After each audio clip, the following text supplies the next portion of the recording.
Hi friends, welcome back to my channel. ನಾನು Divya.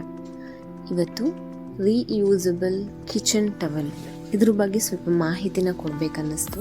So ಅದಕ್ಕೋಸ್ಕರ ಈ ವಿಡಿಯೋನ ಮಾಡ್ತಿದ್ದೀನಿ. ಇದು ಹೇಗೆ ಯೂಸ್ ಆಗುತ್ತೆ ಅಂತ ಹೇಳಿದ್ರೆ, ಈ ರೀತಿ ರೋಲ್ ಟೈಪಲ್ಲಿ ಬರುತ್ತೆ. ಹಾಗೆ ಶೀಟ್ ವೈಸ್ ನಾವು ಇದನ್ನು ಕಟ್ ಮಾಡಿ ಯೂಸ್ ಮಾಡ್ಕೋಬಹುದು. ಇದನ್ನು ನಾನು ಅಮೆಝಾನಲ್ಲಿ ಆರ್ಡರ್ ಮಾಡಿ ತೊಗೊಂಡಿರೋದು.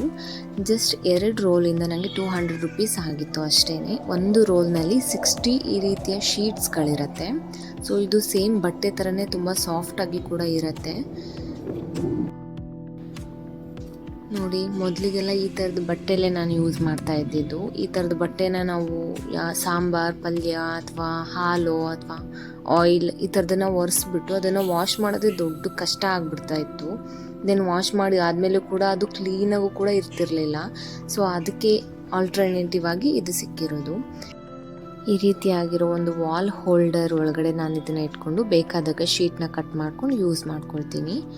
ನೋಡಿ, ಇದು ಹೇಗೆ ಯೂಸ್ ಆಗುತ್ತೆ ಅಂತ ನನಗೆ ತೋರಿಸ್ತಾ ಇದ್ದೀನಿ. ಅದನ್ನು ಜಸ್ಟ್ ಸ್ವಲ್ಪ ವೆಟ್ ಮಾಡ್ಕೊಂಡಿದ್ದೀನಿ ಅಷ್ಟೇ ನೀರಿನಿಂದ. ಇದು ನನ್ನ ಕಿಚನ್ ಕೌಂಟರ್ ಟಾಪ್ ಗಲೀಜಾಗಿರೋದು. ಸೊ ಇದು ಕೂಡ ಎಷ್ಟು ಚೆನ್ನಾಗಿ ಕ್ಲೀನ್ ಆಗುತ್ತೆ ನೋಡಿ.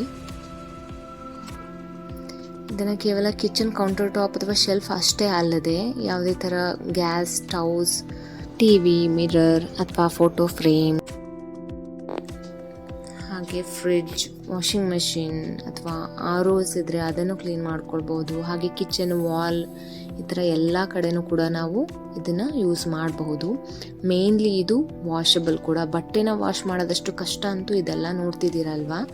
ಅದನ್ನೆಲ್ಲ ಒರೆಸಿ ಆದಮೇಲೆ ವಾಶ್ ಮಾಡ್ತಿರೋದು. ಇಷ್ಟೇ ಇದು ವಾಶ್.